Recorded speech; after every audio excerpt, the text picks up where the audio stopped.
Ya, jadi saya sudah bikin video khusus mengenai Paulus, yaitu tafsir surat Yasin ayat 14 ini. Teman-teman bisa lihat di seri Al-Hayat Indonesia, itu saya kasih 25 tafsir. Saya kasih linknya tafsir Islam yang menyatakan bahwa ketiga utusan yang ada di surat Yasin itu adalah Syama'un, Yuhana, dan Bulus, yang disebutnya Sadik, Saduk, dan Salum, dan jelas itu Bulusnya adalah Paulus. Jadi ada 25 tafsir Islam yang menyatakan bahwa Bulus ini tadinya menghina Yesus Kristus, menghina Isa Al-Masih. Kemudian dalam perjalanan dia bertemu, dia bertemu dengan Isa Al-Masih. Kemudian matanya katanya buta karena kena ujung sayap daripada malaikat. Ya, jadi ceritanya nggak sama dengan di dalam Alkitab kita. Kalau di dalam Alkitab kita dia ketemu Tuhan Yesus, ya, kemudian Tuhan Yesus mengatakan, Paulus, ya, mengapa engkau menganiaya aku? Kemudian Paulus berkata, siapakah engkau Tuhan? Kemudian Yesus mengatakan, ini aku Yesus yang kamu aniaya. Tapi di dalam tafsir itu dikatakan Paulus matanya buta kena sayap daripada malaikat. Jadi orang Kristen dan Muslim harus tahu ya bahwa ketiga utusan di surat Yasin itu adalah Simon Petrus, Yohanes, dan Paulus. Dan Muslim di dalam tafsir itu kebingungan. Kacau, ya? Ini salah, ngelantur ini sesaat ini. Gua tantang lu Anu, gua tantang, gua bisa buktikan 25 tafsir Islam. Kamu diam dulu. Kamu diam dulu. Kamu diam dulu. Kamu diam dulu. Kemarin membuktikan Yesus Tuhan atau Nabi. Ayo. Kamu diam dulu, sudah terbukti nabimu bukan nabi. Kamu salah. Dan Yesus adalah Tuhan, nabimu bukan nabi. Nabimu salah. Ajaran penjajah. Mak, kamu ya. Jadi 25 tafsir Islam ini saya bisa berikan referensinya, saya bisa berikan linknya, saya bisa berikan penulisnya, saya berikan tahun kapan tafsir ini ditulis.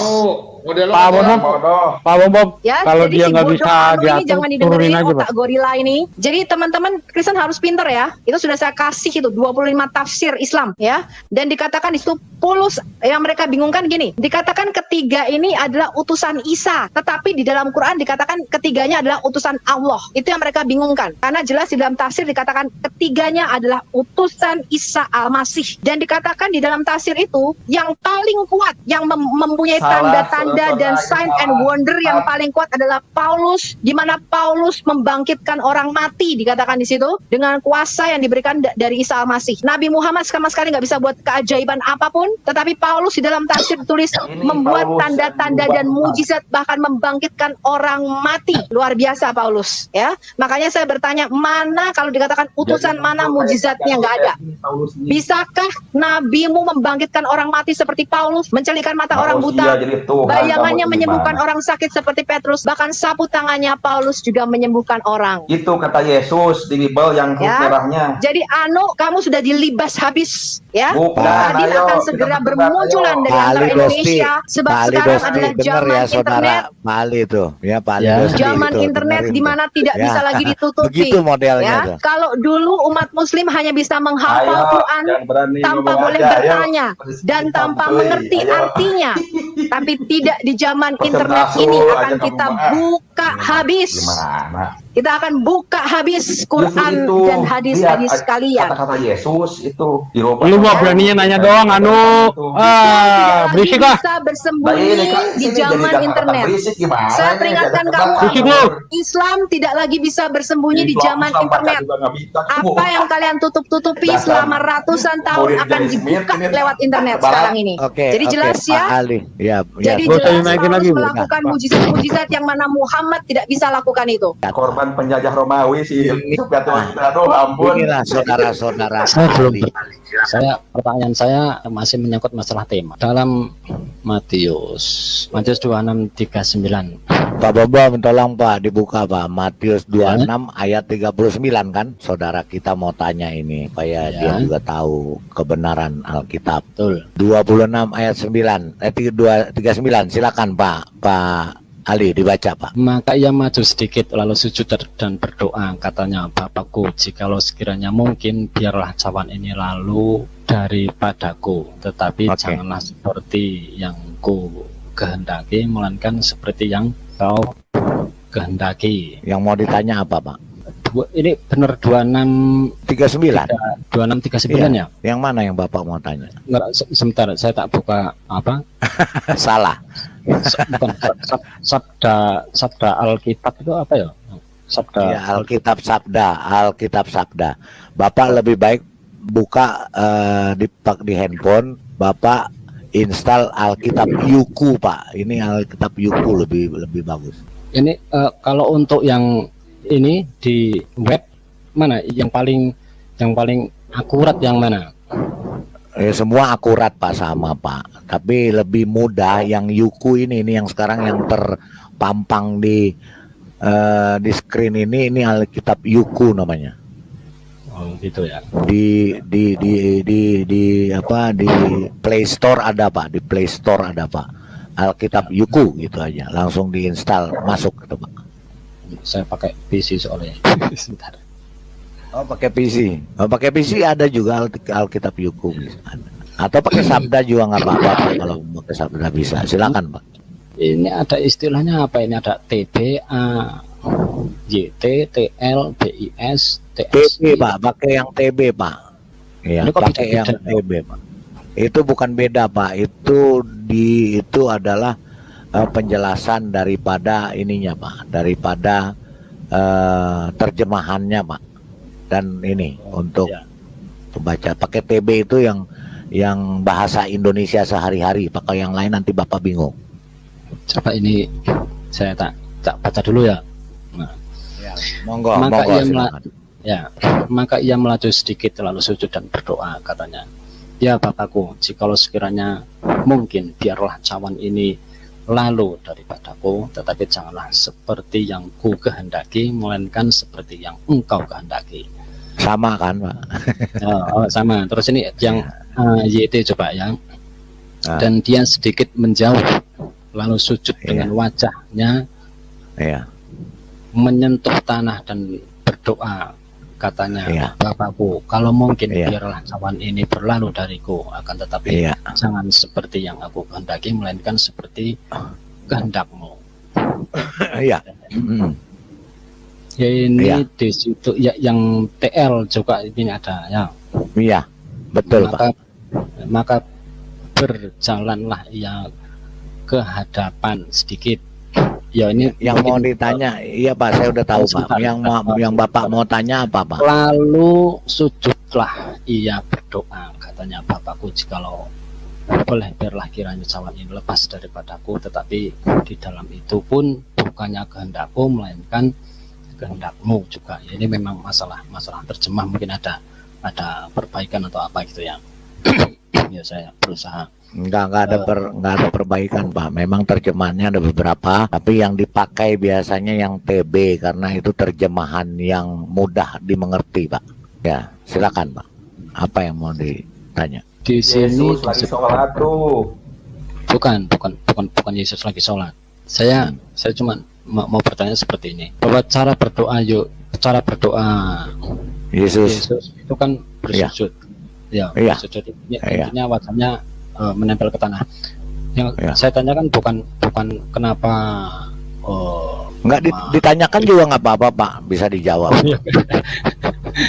Ya harus menghargai Pak soalnya. Jadi yang saya tanyakan seperti ini, apakah yang dilakukan oleh Yesus itu tidak bisa menjadi tuntunan untuk umat Kristen berdoa, bahwa cara berdoanya itu adalah seperti itu? Pertanyaan saya jelaskan.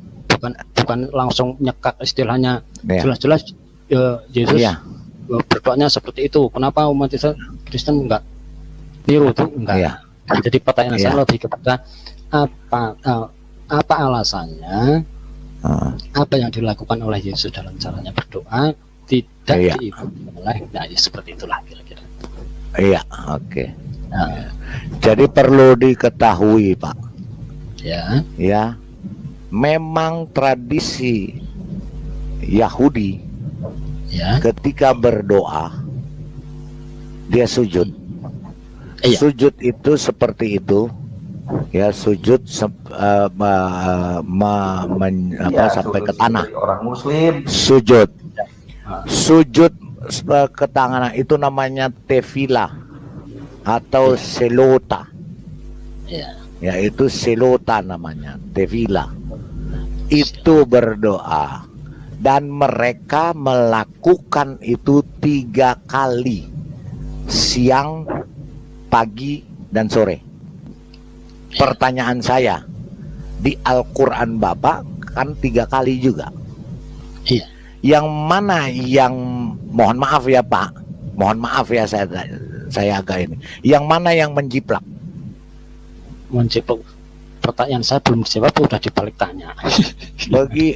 Kan saya tanya, saya udah bilang itu memang sujud Yahudi, tradisi Yahudi untuk berdoa, yang menyembah Adonai, Ya. menyembah YHWH, itu seperti itu Pak. 3 kali mereka lakukan 1 hari.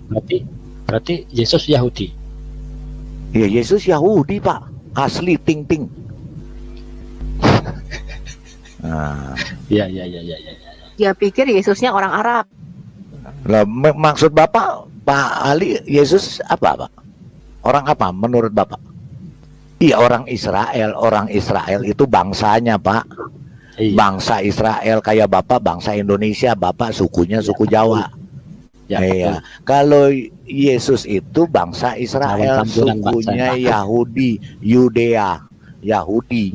Jadi Yahudi, saya perlu jelaskan, tradisi Yahudi itu sholat namanya tefila atau bahasa Aramaiknya selota.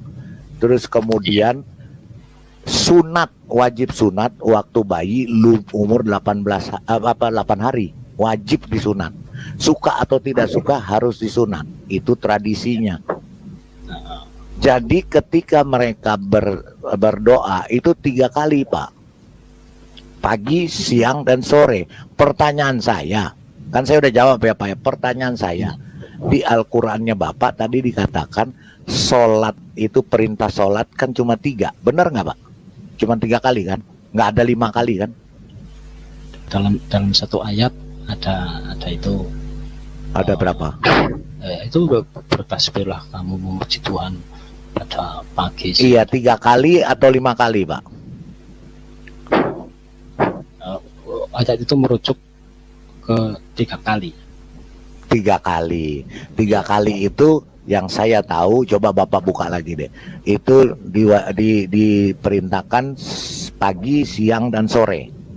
Iya. 3 kali Pak.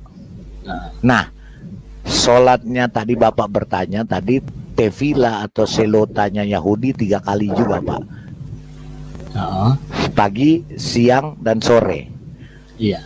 Mereka sudah melakukan itu, ya, sudah melakukan itu ribuan tahun sejak masa nabi-nabi, ya, 2000 tahun, 3000 tahun sebelum adanya Al-Quran Bapak. Iya. Jadi saya bertanya, mohon maaf Pak, yang mana yang asli, yang mana yang ikut-ikutan?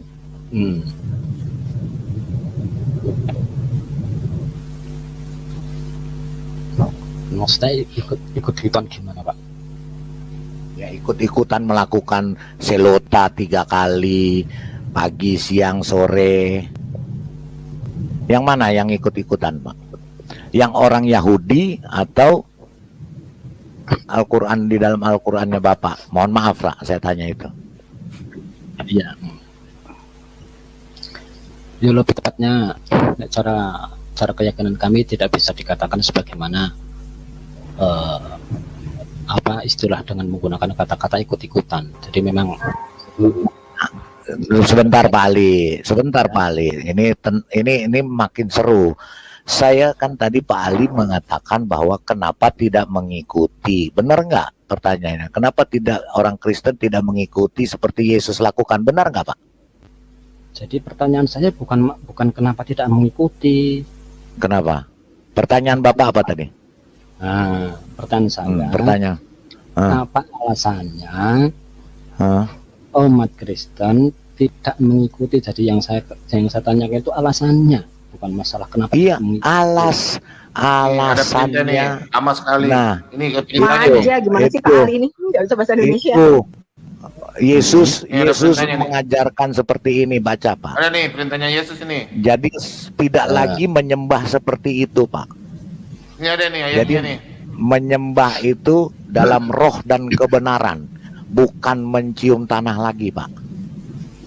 Bukan bersujud kepalanya mencium tanah lagi. Ini ada ayatnya. Pak, baca. Silakan Pak Ali. Baca, Pak. Yesus mengajar doa itu. Ya, baca Pak.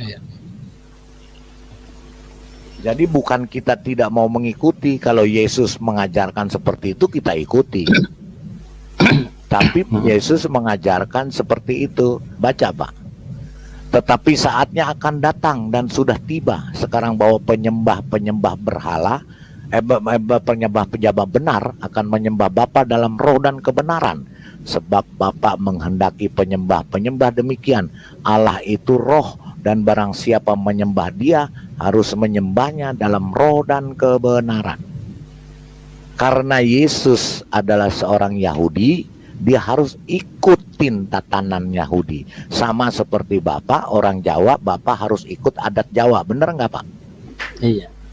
Nah, jadi ketika Yesus melakukan itu, dia mengikuti tata cara Yahudi.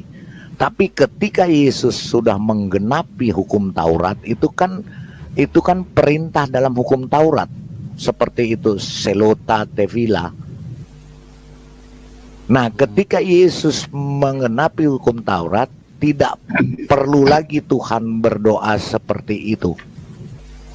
Tetapi berdoa dalam roh dan kebenaran. Dalam roh dan kebenaran, kapan saja Bapak berdoa, di mana saja berdoa, cara bagaimana saja berdoa, itu yang diterima. Bukan harus, mohon maaf, bukan harus nungging kepalanya nyentuh tanah lagi. Pertanyaan saya udah jawab kan Pak ya. Pertanyaan saya, kenapa kok dalam Al-Quran ada perintah yang sama dengan tradisi Yahudi itu? Padahal tradisi Yahudi itu sudah 2000 tahun ada sebelum adanya Al-Quran.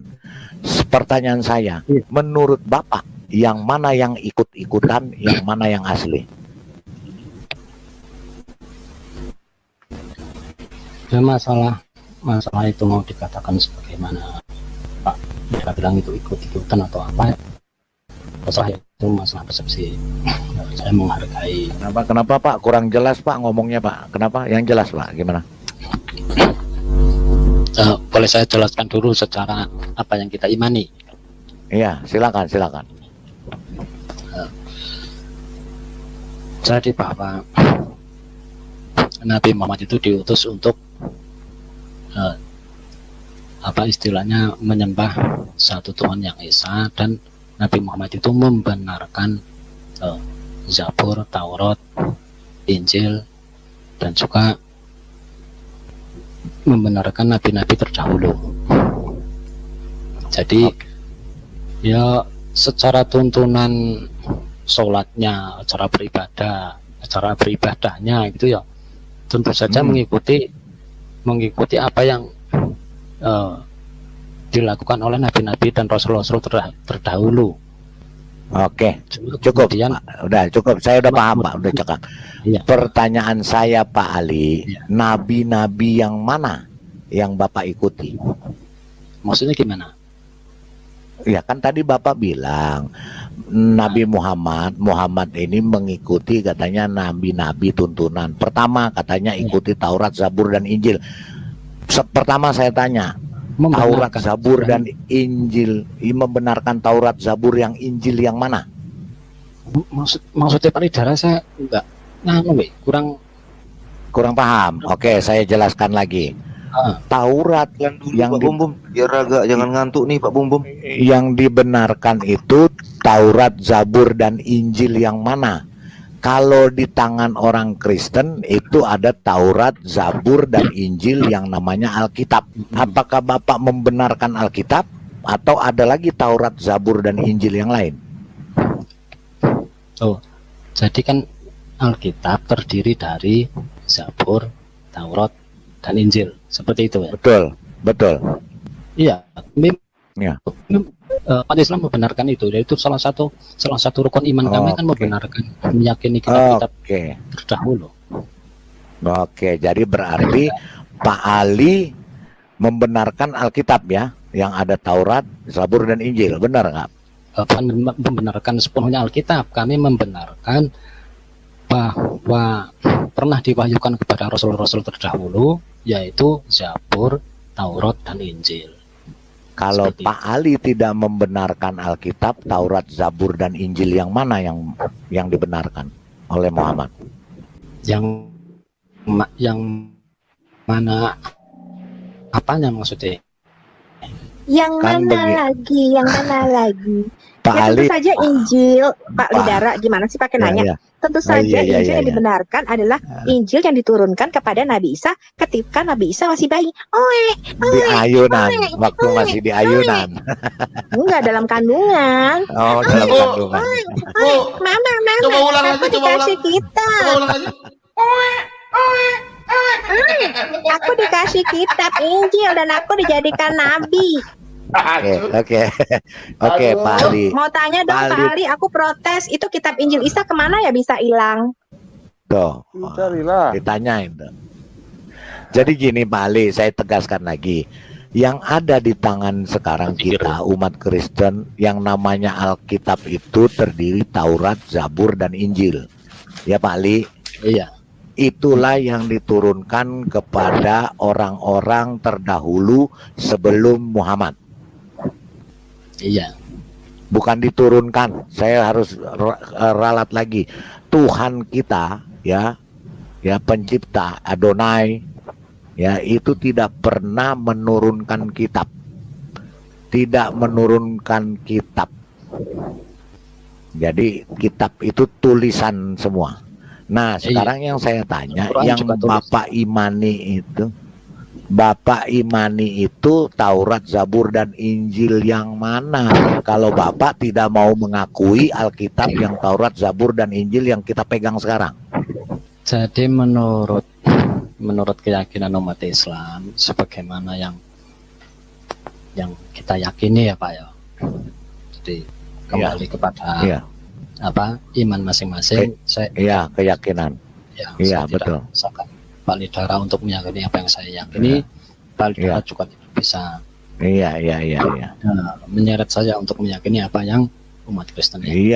Iya. Jadi intinya secara poinnya bahwa kami salah satu syarat iman kami adalah kita juga harus mengimani bahwa Tuhan pernah mewahyukan kita, pernah mewahyukan firman-firmannya kepada rasul-rasul terdahulu yang kemudian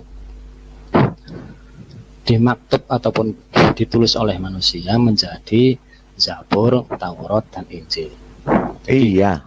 Kemudian masalah Betul. Injil itu sekarang ada di mana, Injil yang mana, Taurat yang mana, Zabur yang mana, itu tidak ada kewajiban bagi kami untuk Mengetahuinya. ya mengetahui. Oke. Ya sudah kewajiban cukup. adalah, Ya. iya. Silakan yang lain, Pak. Jadi Pak Ali Dosti tidak wajib mengetahui yang harus diimaninya, tidak harus diketahui. Silakan Pak. Iya. Bu, yang lain silakan Bu. Ya, aku Safiatul mau nanya sama. tadi. Ya, aku belum dijawab. Bapak itu percaya bahwa Nabi Isa waktu masih bayi itu diberikan kitab Injil dan Taurat ketika masih dalam kandungan. Bapak percaya kisah ini?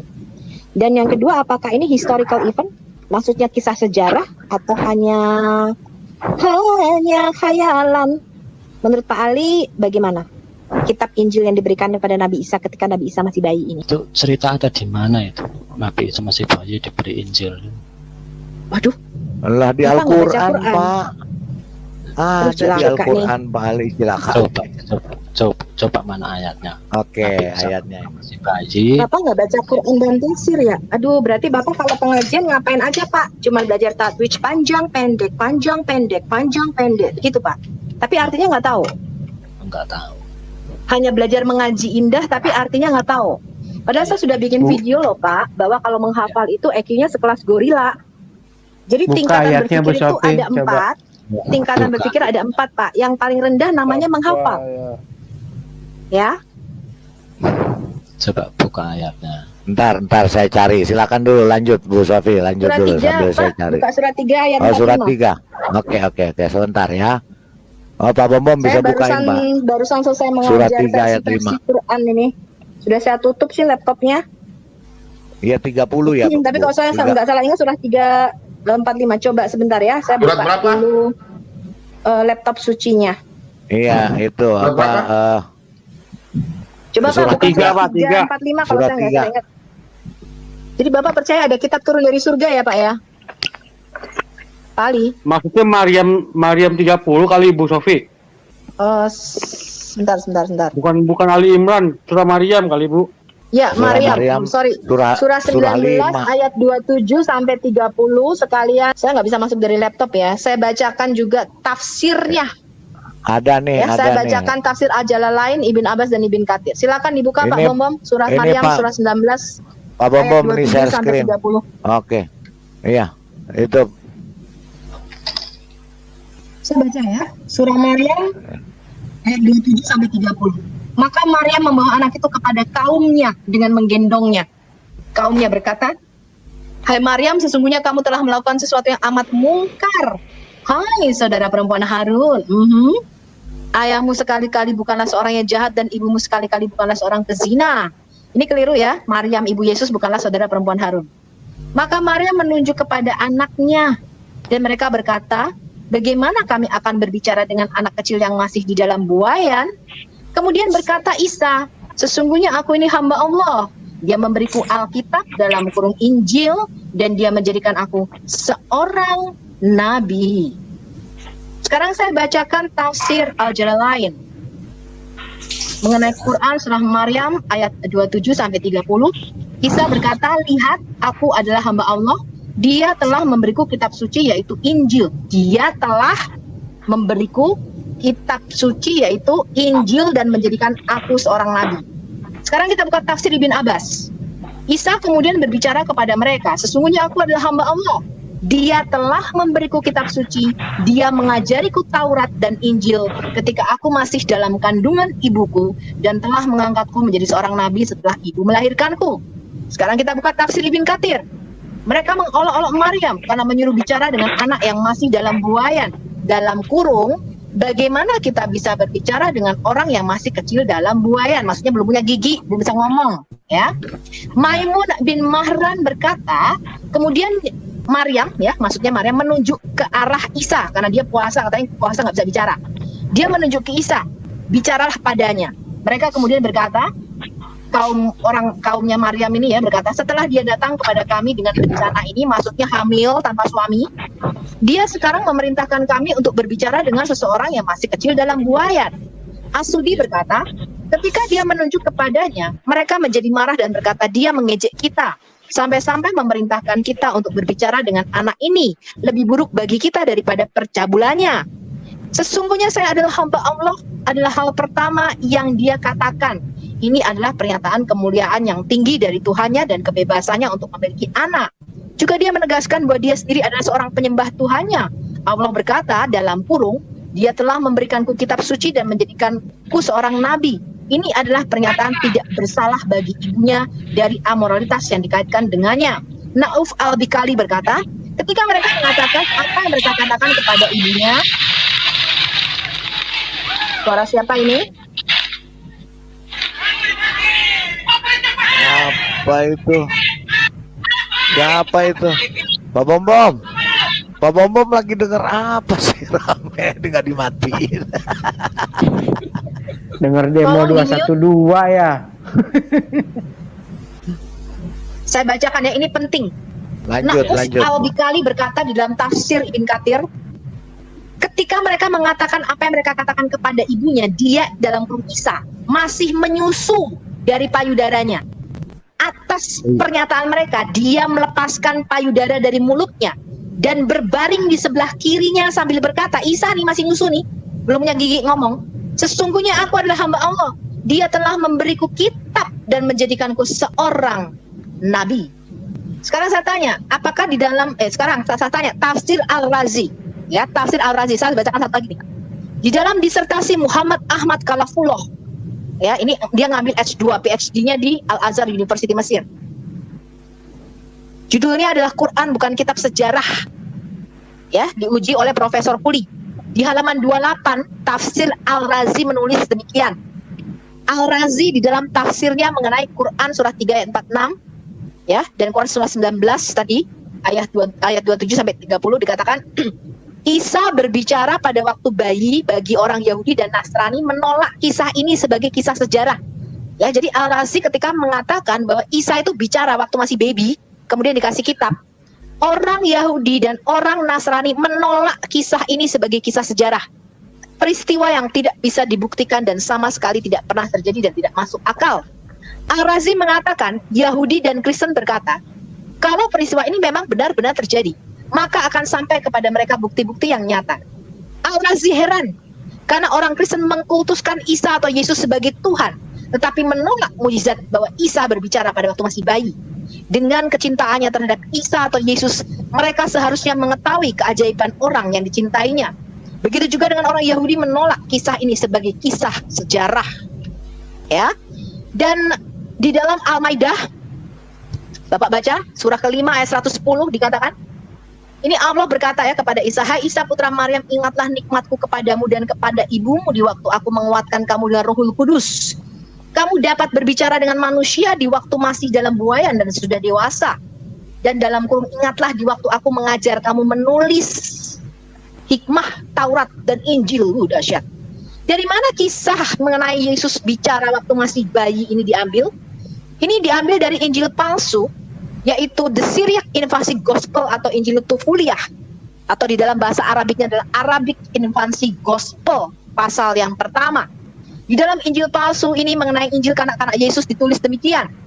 Ketika Yesus sedang berbaring di buayan ibunya, berkata kepada Maria ibunya, sesungguhnya aku adalah Al-Masih, anak Allah, Logos atau firman, yang telah engkau kandung, seperti yang malaikat Jibril katakan kepadamu. Dan Bapakku telah mengutus aku untuk keselamatan dunia. Injil masa kanak-kanak Yesus dalam bahasa Suriah ini juga dikenal sebagai Injil masa kanak-kanak Yesus dalam bahasa Arab. Ini adalah tulisan palsu atau apokrif perjanjian baru tentang bayi Yesus. Dan disusun pada awal abad ketiga. Ini merupakan cerita dongeng dari Mesir dan sebagian didasarkan pada Injil masa kanak-kanak Yesus menurut Thomas dan Proto-Evangelium Yakobus. Dan sekarang apakah Injil itu adalah kitab yang diberikan kepada Nabi Isa waktu Isa masih bayi menurut Kristen? Silakan dijawab. Iya, saya juga ya memang tepat sekali Bu Sofiatul. Karena memang itu adalah di Injil Tufuliah. Injil Tufuliah, the Gospel of Infancy Jesus. Itu memang sudah tertulis. Saya ingatkan juga, saya jelaskan juga ke Pak Ali. Termasuk di Injil Barnabas ada itu ayat yang mengatakan bahwa Isa ketika tadi yang ayat Bapak baca tadi, ketika di taman, di bilik atau di taman dia berdoa, dia ketika orang Romawi datang dia ketakutan, kemudian dia lari masuk ke dalam bilik dan kemudian diangkat oleh Tuhan. Kemudian dikeluarkanlah orang yang diserupakan dengan dia. Itu adalah Injil apokrif. Mohon maaf Pak Ali, itu Injil sampah yang sudah kita buang, yang kemudian diserupakan dengan Isa dan dia yang disalibkan. Termasuk itu ada Yesus di Injil membuat Barnabas. burung dari tanah liat. Burung dari tanah liat 5 Itu kemudian adalah ditiup. diambil dari Injil palsu. Ya, yang kita buang. Itu namanya Injil kanak-kanak menurut Thomas tadi, ya. Ya, Injil Thomas, Injil palsu Thomas. Jadi ada Injil banyak Pak Ali. Ada namanya Injil Maria, Injil Thomas, Injil Yudas. Kebenaran saya punya semua. Ada 3 saya. Injil termasuk Yudas, Yesus Injil lahir di bawah pohon korma. Itu ada ya. di dalam Injil palsu Pseudo-Matius namanya. Pseudo-Matius, betul. Jadi itu Pak Ali, sejarahnya kita tahu semua. Jadi ada itu di dalam. Itu sejarah tidak akan bisa dihapus sampai kiamat. Di sejarah itu sudah ada. Ada namanya Injil palsu apokrifa, Injil. Wah banyak Pak, Injil sampah yang sudah dibuang. Tapi yang kita heran, yang kami heran Pak Ali, yang saya heran juga, kok bisa semuanya tuh, mohon maaf, ada di dalam Al-Quran Pak. Itu gimana ceritanya ya Pak? Kisah mengenai Yesus bicara masih dalam buayan, Yesus membuat burung pipit, Yesus lahir di bawah pohon korma. itu Injil Gnostik, Injil palsu. Abad ketiga, abad keempat, sampai abad kelima dibikinnya. Jauh setelah saksi mata meninggal. Dan itu di dalam Alkitab kita tuh dibuang. Tapi tidak dibakar. Ya, karena untuk membuktikan kalau ada yang palsu, ada yang asli gitu loh. Ya. Nah, yang pertanyaan kita tadi itu Pak, bagaimana cerita-cerita ini yang tidak diakui historicalnya oleh orang Kristen, dan itu tertulis di dalam Injil-Injil palsu, bisa masuk di dalam Quran sebagai wahyu? Menurut Bapak ini wahyu ilahi apa wahyu Sihombing? Si Ya ST itu bisa untuk jawab. teman-teman dulu ya.